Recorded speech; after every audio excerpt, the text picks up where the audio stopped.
Hey, Cece got a Cece talk got a talk show. show. Got a talk show? Go ahead Go now, ahead now, Cece. Cece. Hi, welcome to the Safe Space Sisi show. I'm Safe Space Sisi, aka Sing Player, the Nature Loving Psychotherapist. Joining me today is Aisha Janae, a mental health professional and an advocate for overall holistic wellness.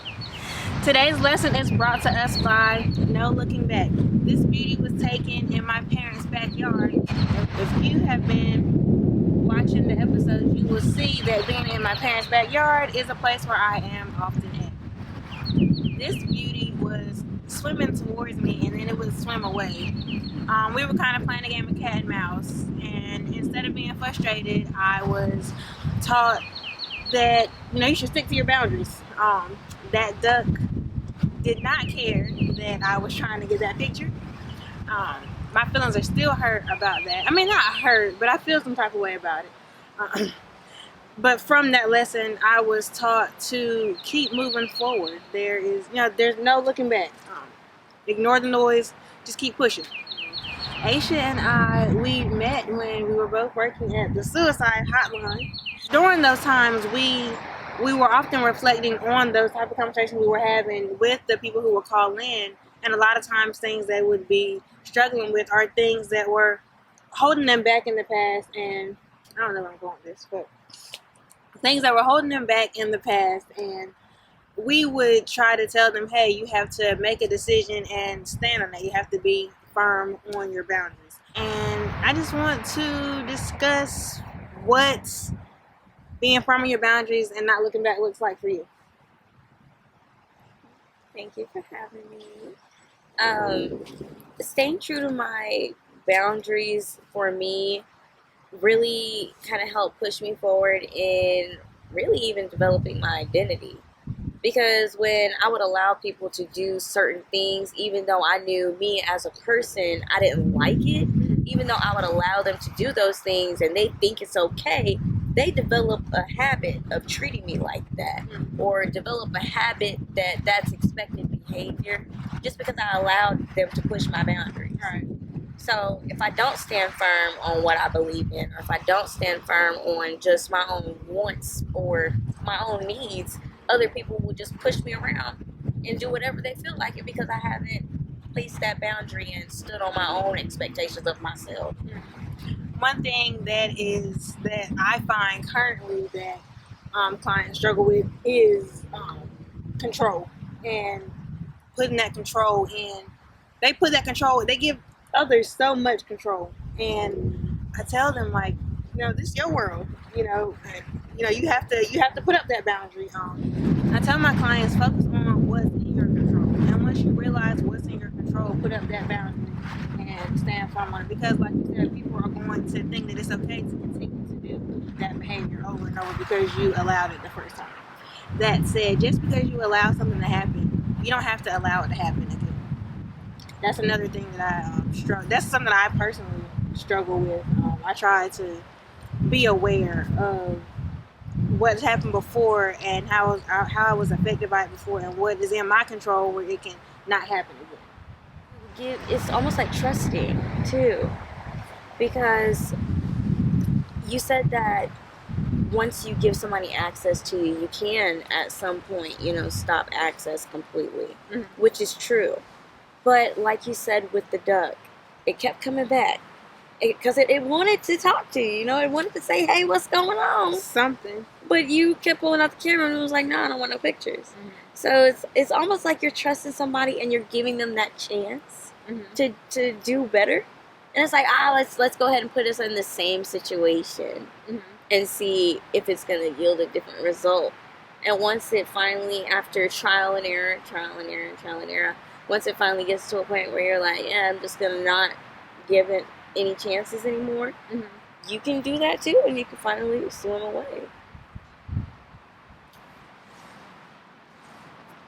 What is something that has happened in your life where you're like, okay, I'm going to finally swim away? My anger. Because I can get so angry and I can get so revengeful where I'm just like, I can get spiteful. I could have gotten spiteful, to the point where that can yield dangerous results. So it got to a point where I had to really say, am I gonna let my anger and frustration get so and so bad to the point with something that I can't control? I can't do anything without someone else's input, or I can't do anything without somebody else's assistance. And if that person isn't doing much to help hold me up or help build something up, then why am I carrying the weight all by myself? You can't be in an argument by yourself. So if my anger was just getting so bad to the point where, that can cause illnesses, I'm allowing my anger to have so much control over me that I'm making myself high blood pressure. Like, I'm giving that much control to someone else over something I can walk away from. Absolutely. It's difficult to stand firm in your boundaries, and I think it showed me, like, I was trying over and over to get the picture of that duck, and when I saw it walk away, when I saw it swim away, I was just like, why can't I be the same way? Like, what is so difficult with being the same way? For me, with something that I'm finally like, I want to just swim away. I think I'm finally over my daddy issues. Not over my daddy issues, but instead of swimming back to the photographer just to walk away, instead of waiting for the duck to come back so I can snap a picture, I just walk away. Is it similar to like failure though? When you establish those boundaries, do you feel like you failed in a way? I absolutely do not feel like I failed when I established boundaries, because I feel like all of my life I have been struggling to figure out my emotions, or figure out how I want to be loved, or I just been trying to figure things out emotionally. And now that I'm at a point where I try to be so self-aware, psychoanalyze myself, I guess. I know what Cece wants, and I know how I want Cece to feel, and I know if something doesn't make Cece feel good, then Cece's probably not going to entertain it. So no, it doesn't feel like a failure. It feels like putting things back in my control. What is in my control? We can't control how other people act. We can't control what other people do. We can't control how people respond to what we say.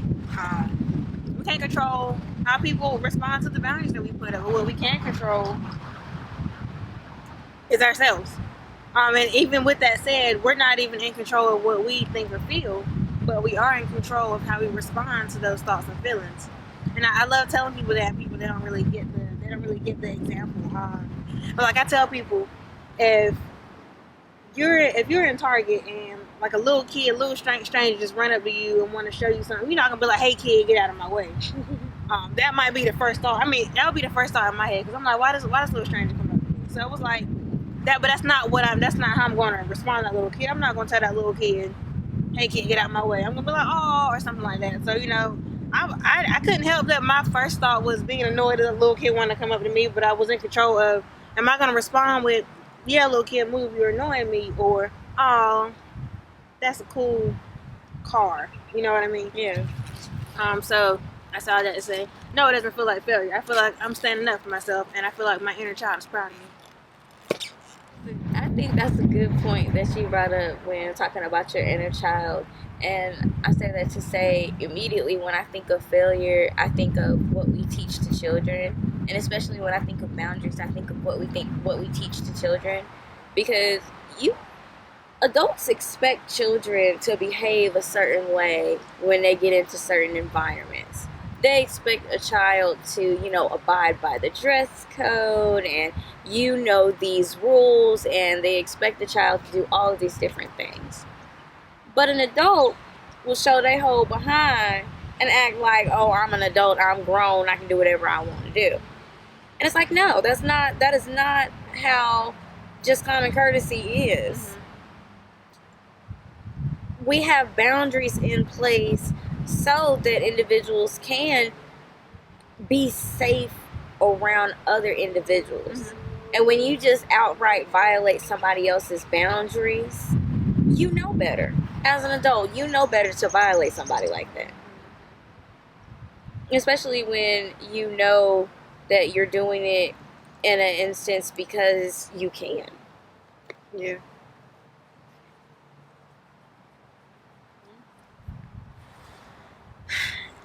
As much as I want to be serious, the squirrels they just keep running around, and I'm just so excited. Hope I can get some pictures.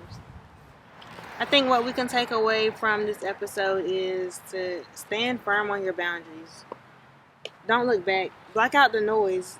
People aren't going to agree with the boundaries that you set for yourself, but it's not the boundaries you set are not for people to agree with them. They're for you to protect yourself. Oh, you like that? Okay. Well, thank you for joining me for the Safe Space Sisi Show, episode 6.